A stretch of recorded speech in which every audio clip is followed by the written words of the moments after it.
Alors nous voilà tous rassemblés ici aujourd'hui à Marseille pour rappeler que Hervé et Stéphane sont otages en Afghanistan et que cela fait trop longtemps qu'ils sont otages en Afghanistan, 151 jours aujourd'hui exactement.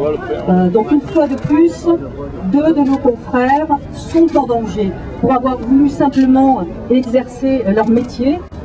Ils l'ont fait, il faut le dire, avec beaucoup de courage. Rappelons-le, qui une fois de plus réduit à néant la liberté de la presse, réduit le droit d'être informé, c'est-à-dire votre liberté parmi vous, des amis, des otages, des proches, le papa de Stéphane, Gérard Taponnier, qui est parmi nous, et puis des confrères, dont certains furent otages, en tout cas au moins un, Jean-Jacques, grand reporter à France 2, qui fut otage aux Philippines. Mais je vois aussi avec satisfaction qu'il y a des responsables politiques aujourd'hui qui sont là, qu'il y a des représentants d'associations et puis de simples sympathisants, et que nous sommes tous réunis pour dénoncer cette injustice. Alors nous ne sommes pas là pour polémiquer, pour savoir s'il est opportun que les journalistes prennent des risques dans leur métier. Pour ma part, je connais déjà la réponse. Mais nous sommes là pour dire que nous ne devons pas oublier Stéphane et Hervé, que leur absence nous est absolument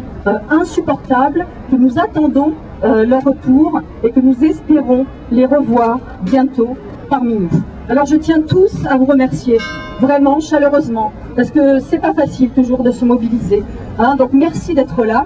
Je tiens à remercier tout particulièrement Michel Vauzel, le président du conseil régional, qui s'est engagé à nos côtés dès le départ, qui nous a apporté un soutien sans réserve, en affichant notamment au conseil régional et dans toutes les antennes du conseil régional la banderole avec les visages de Stéphane et Hervé, en demandant leur libération. Je remercie aussi le conseil général, le président Jean-Noël Guérini, qui a fait la même chose.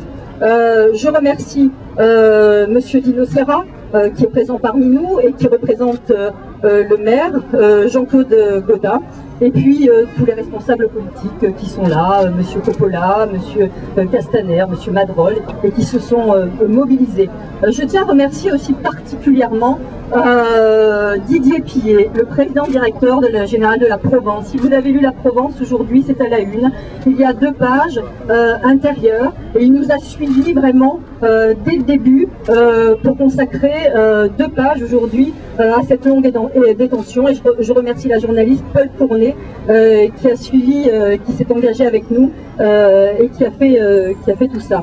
Donc je remercie bien évidemment tous les confrères qui sont là et qui relaient cette information, parce qu'il ne faut pas oublier qu'il n'y a pas si longtemps, eh bien c'était plutôt le silence sur ce dossier. Donc merci d'être là et merci d'en parler aujourd'hui. Je remercie, alors je remercie aussi, et il ne faut pas que j'oublie, alors pardonnez-moi si je fais beaucoup de remerciements, mais vraiment je crois que c'est très important aujourd'hui ces remerciements, parce qu'une fois encore, c'est pas facile, ça n'a pas été facile de mobiliser tout le monde, et je tiens vraiment à remercier ceux qui l'ont fait. Et donc notamment le maire de Reillanne, Alain Calvé, vous ne le connaissez peut-être pas, dans les Alpes de Haute-Provence, où vit la famille de Stéphane Taponnier. Il a été à l'initiative au départ de l'affichage de toutes ces banderoles. Il y a un rassemblement d'ailleurs en ce moment là-bas, avec la maman de Stéphane. Donc je les remercie, et je remercie les 15 communes des Alpes de Haute-Provence qui ont fait de même pour afficher les visages de Stéphane et Hervé. Je remercie les représentants d'associations, les gens de théâtre et de culture, Richard Martin, le directeur du Tourski, qui est là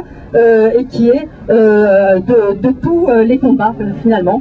Et puis merci à tous, merci à l'école de journalisme de Marseille pour son soutien également. Et puis nos invités qui ont fait le déplacement de Paris pour être là. Gérard Taponnier, j'en ai parlé, qui vient de Reillanne.